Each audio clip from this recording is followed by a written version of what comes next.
you like it. Got the more handsome Zills back there. We'll start with an opening statement from Coach, and then we'll open up to questions for both coaches.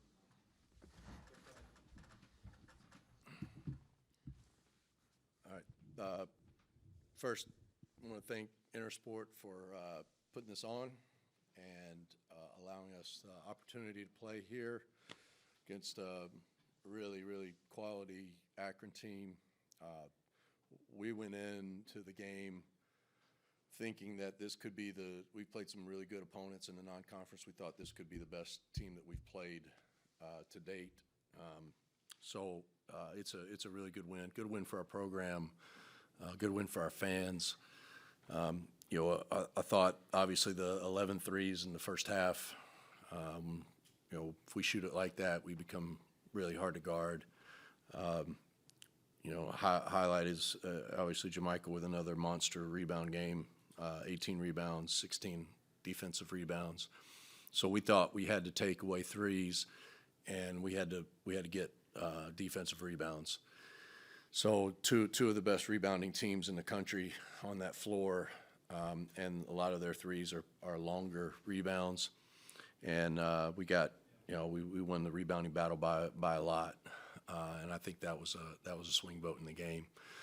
In the second half, they made a push. We challenged our guys in the huddle. They got 7 straight stops after they had cut it to 5, and I thought that was the difference in the second half. Obviously, we don't make a 3 in the second half, but I think that was more how they changed how they were guarding us, and that allowed Themis to really get in and have a huge second half. So great contributions. KP with a sneaky, 18, 19 points. AJ was great. Eric Pratt, again, came off the bench and ignited us. I think he had 8 straight points off the bench.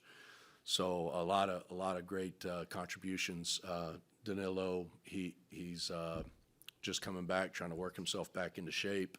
But his contributions without Aaron Franklin today were huge too. Go ahead and open up for questions for you, Coach. There's a lot you guys are doing well right now. A lot 5.2, Jermichael's rebounding, scoring from different guys, the defense, et cetera, et cetera. What is it, if you had to pick one thing that's standing out to you right now about why you're playing so well, what is it? I think we're playing really hard. Obviously, the glass is huge.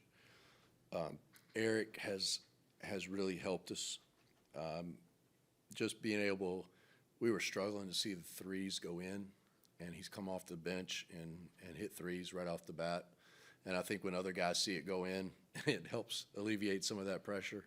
I think we got a good shooting team, but the pressure had been mounting on guys. I just think we're playing really tough, and it helps. Jermichael is doing an unbelievable job on the glass.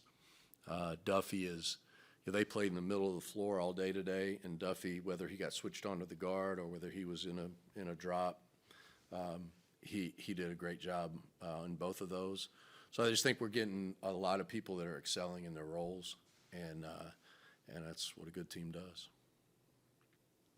Jermichael, you just broke the school record with 19 rebounds. How important was it for you to come into this game as far as rebounding? I really just had the same intensity. Like I said, second nature, so it's like not really a hard deal for real. They're a team that takes and makes a lot of threes. To hold them to 8 made threes, the percentage was pretty good. But what did you think of the defense in that area? It was really good. It hurt us. It's hard as a coach to watch them get some of those easy ones at the rim. But we decided it was better that we play 2-on-2 in the middle of the floor than overhelp and get in rotation. They have the second highest percentage in the country of assisted field goals. So when you get spinning, they keep you spinning and they find open guys. And I thought we, even though we gave up some stuff at the rim, we didn't get into a lot of rotations. So I thought that was key for us. Coach mentioned that inflection point kind of in the second half. What adjustments did they make to slow you down, and then how did you kind of punch back and then go in that From what I could tell, they made two major adjustments. In the second half, they took away the three. They were really packing it in the first half. That's why we got all the attempts. When we made the 11, as I would think you would, they decided to stick to the shooters. That's why Themis was able to get loose. And then at somewhere mid-second half, coming out of a timeout, they really amped up the pressure. They really got aggressive, and that's when they cut it to 5. They turned us over a couple times because they went from kind of letting us operate to really overplaying everything.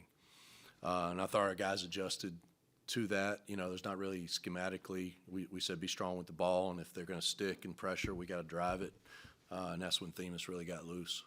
And he did a great job handling that. I know he had 8 turnovers, but there was a lot on his shoulders today. Michael, I saw you said something, posted something on social media about like the questions people are going to have about you going to D1 basketball. Do you play like with a chip on your shoulder out there? Like describe to me what your mentality is on the floor. I wouldn't really say a chip, because I definitely feel like I was doubted a lot. You know, they said my game would translate, but I just go out there and play for my team, play to win, and just do me, play my role. Anything else? Just Danilo, what has he added to your team? He's obviously gotten some significant minutes right away since coming back. Yeah, he adds a couple things. One, he can really think the game, and he gives us another place that we can roll the ball into the block. He's not the biggest guy, but he's great passing it out of there, and he can really score down there. And you could see, especially in the first half when he was a little fresher, his movement under the rim. We were able to find him, but if you're not moving to the right spots, to the open space, you're not going to be that open. And we haven't gotten a lot of those easy baskets. And he does that for us. And then defensively, he understands the scout. He understands. He hasn't played a lot of minutes, but he's been around a lot of high level basketball. So he's just a good player. And once he gets his wind back and continues to grow, he missed 2 months, a month and a half. So it's tough. But I think he's going to be a huge Panther for a long time. Coach Lundy, it seemed like everything was flowing for you guys naturally all game long. You guys played a very complete game of basketball. Even though Akron kept the game close, you guys still managed to maintain the lead and pull away late in the game. Did you decide to make any adjustments at the half, or did you want to pretty much stick with the same game plan and just keep your foot on the gas? Well, really, at halftime, what I was concerned with was that we had made 11 threes and really played about as well offensively as we can play and scored, 58 points, and we only had a 13-point lead. So the flip side of that is we gave up 45. And I told the guys, I said, I'm not trying to get on you about you played great, but what do you think's happening 30 yards down the hallway? And they're like, they're probably ripping them. They just gave up 58 points. So yeah, they're ripping them, and the paint is coming off the walls in that locker room. So if you come out and you're satisfied with what happened in that first half, then they're going to cut this lead, and they're a really good team. They're going to come back, and this is going to be a dogfight. Or you can refocus, get your intensity back, and play a complete game. And we got a mature group. An immature group, that would be dangerous to play like that and come out and relax. There was only a little stretch where I thought we relaxed, and I thought we did a great job trying to maintain the focus, maintain the energy.